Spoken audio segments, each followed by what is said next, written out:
കൊല്ലം കരുനാഗപ്പള്ളിയിൽ order ചെയ്ത omelette എത്താൻ വൈകിയതിന്റെ പേരിൽ തട്ടുകട അടിച്ചു തകർത്തു. 2 പേർക്ക് പരിക്കേറ്റു. സംഭവത്തിൽ ഒരാൾ പിടിയിൽ. രാജ്കുമാറുണ്ട് വിശദാംശങ്ങളുമായി. രാജ്കുമാർ, എന്താണ് സംഭവം?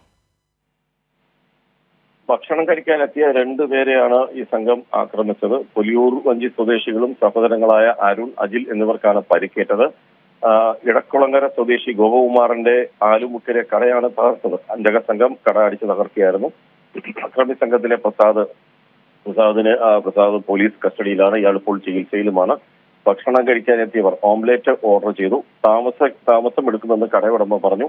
ഇതിന് പിന്നാലെ പുറത്തുനിന്നുള്ള ലഹരി സംഘം ഈ കട അടിച്ചു തകർത്ത് ഭക്ഷണം കഴിക്കാനെത്തിയവരെ ആക്രമിക്കുകയായിരുന്നു. കഴിഞ്ഞ വെള്ളിയാഴ്ച രാത്രിയിലായിരുന്നു സംഭവം.